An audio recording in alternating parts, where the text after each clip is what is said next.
Hola a todos quienes nos escuchan a través de nuestro podcast. Mi nombre es Natalia Yáñez, periodista de UC Christus, y les doy la cordial bienvenida a un nuevo episodio. Hoy queremos que formen parte de la conmemoración del mes del Parkinson. Para eso hablaremos sobre los síntomas motores del Parkinson y cómo reconocer cuándo acudir a un especialista.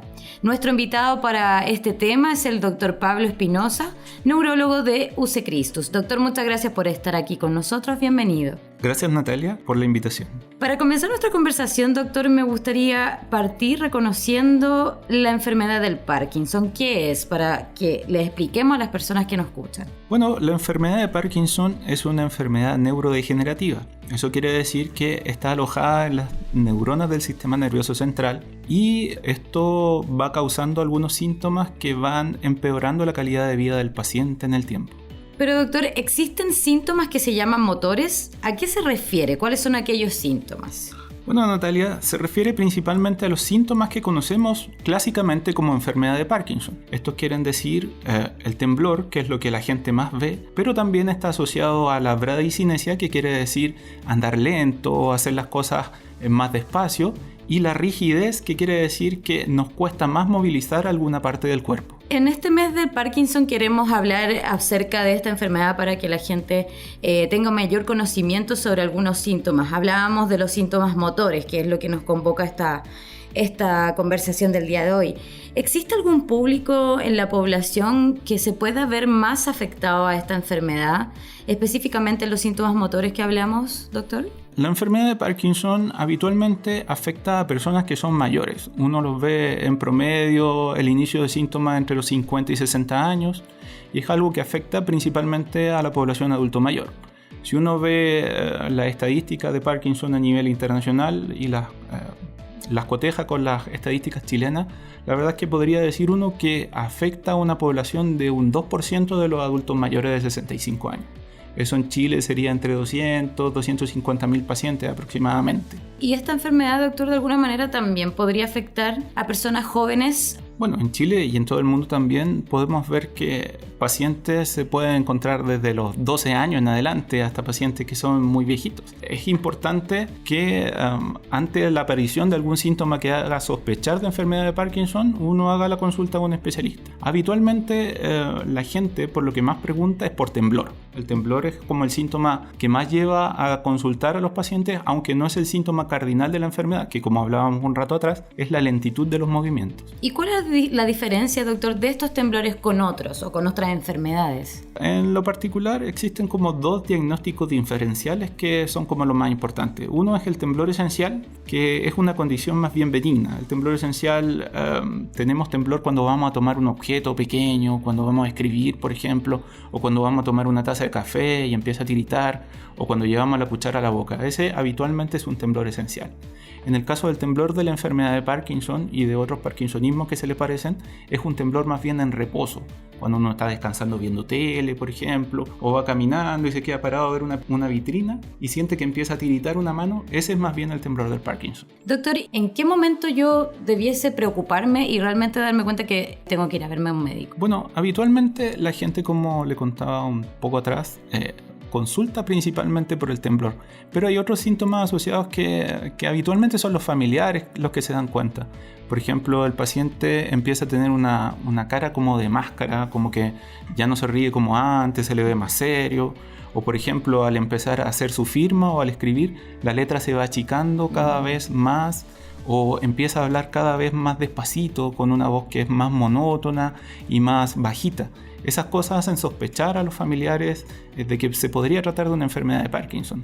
También el paciente nota y habitualmente dice que puede tener una alteración del caminar. Por ejemplo, va caminando y dice que empieza a arrastrar un pie. Y los familiares pueden notarlo también, que al caminar ven que el paciente mueve menos los brazos, ¿no? Ya no es una forma de caminar como natural, que uno mueve los brazos como en balancín, sino que un brazo se le queda quieto. Y eso podrían ser síntomas que nos podrían llamar la atención acerca de que se está presentando una enfermedad de Parkinson. Y doctor, y en relación a esta enfermedad, ¿esta puede ser genética? O sea, por ejemplo, si mi padre o mi madre lo tiene, no necesariamente, o sí puede que yo lo tenga. Esa es una consulta habitual de nuestros familiares que llevan a los pacientes con enfermedad de Parkinson. Dicen, mi mamá tiene enfermedad de Parkinson, yo también la voy a tener. Y la verdad es que las formas genéticas de enfermedad de Parkinson no superan el 10% de los casos. Eso quiere decir que de cada 10 personas, solo uno va a tener un componente genético importante. A pesar de que hay bastantes genes que aún están en descubrimiento y no podemos decir que finalmente todo va a terminar siendo genético, actualmente de las formas descubiertas, solo una de cada 10 personas tiene esa propensión a hacer una enfermedad si tiene familiares directos con enfermedad de Parkinson. Yo diría que más lo sospecha uno cuando ve varios familiares que tienen enfermedad, y ahí sí hay una probabilidad de que sí esto ocurra en alguna generación posterior.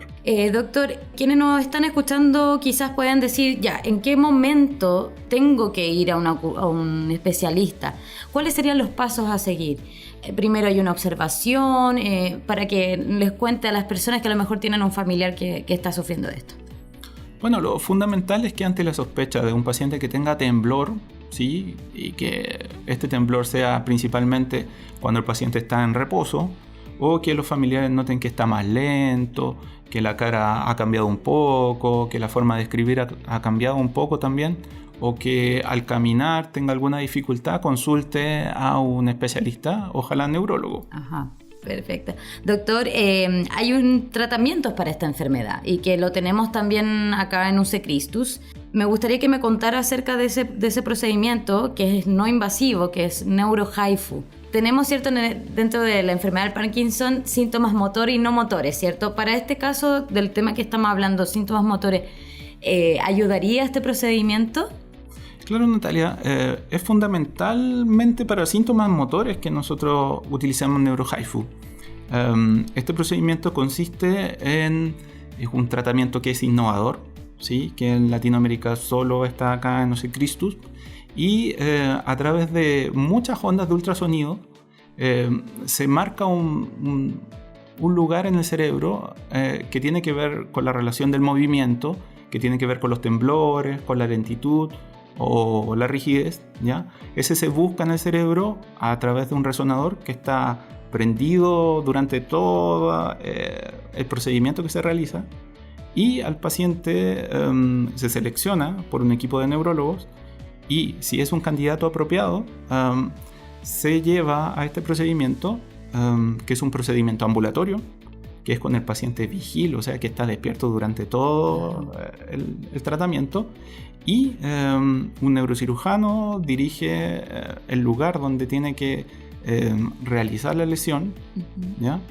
Y nosotros como equipo de neurólogos estamos constantemente con el paciente examinándolo mientras se realiza el procedimiento.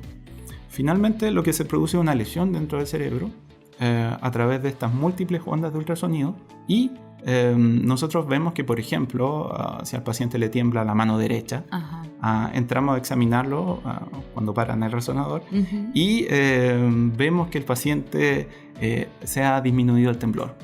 Los resultados son bien inmediatos, entonces. Sí, son dentro del procedimiento. Entonces, cuando ya comprobamos que el temblor, por ejemplo, de una mano ha disminuido suficiente o no está presente, se hace la lesión completa, ¿de acuerdo? Del lugar que es muy pequeñito dentro del cerebro. Muchas gracias, doctor, por su tiempo y participar en nuestro podcast, además de informarnos sobre Parkinson en este mes en el que conmemoramos esta enfermedad. Gracias por su tiempo, por asistir a esta entrevista. Gracias a ti, Natalia. Que tengan muy buena semana. UC Christus es la primera institución en Latinoamérica en contar con NeuroHIFU, un procedimiento pionero para este tratamiento. Gracias a esta tecnología, los pacientes experimentan de forma inmediata y no invasiva un cambio radical en su calidad de vida, ya que vuelve a ser posible la realización de actividades cotidianas que antes no lo eran. Muchas gracias a todos por ser parte de este capítulo de podcast. Hasta pronto.